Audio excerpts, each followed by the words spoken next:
Informações divulgadas esta semana pelo Fórum Brasileiro de Segurança Pública revelaram que Mato Grosso do Sul tem uma das maiores taxas de estupros do país. Em Campo Grande, a polícia ainda está à procura deste homem. Ele é apontado como o autor de um estupro registrado no fim do mês passado no Jardim Seminário. As ruas do Jardim Seminário ainda são local de trabalho dos investigadores.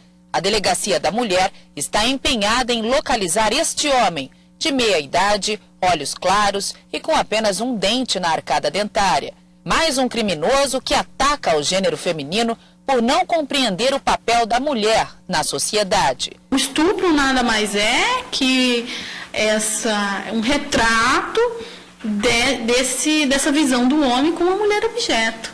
Ano passado, 1.018 casos de estupro foram registrados em Mato Grosso do Sul.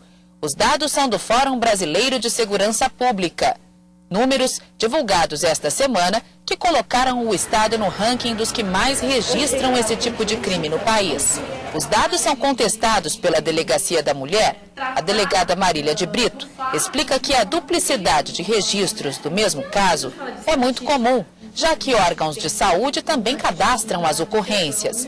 Quanto à elucidação dos crimes, a avaliação da Polícia Civil é positiva. E atualmente, a nossa porcentagem de solução desses crimes é de 50%.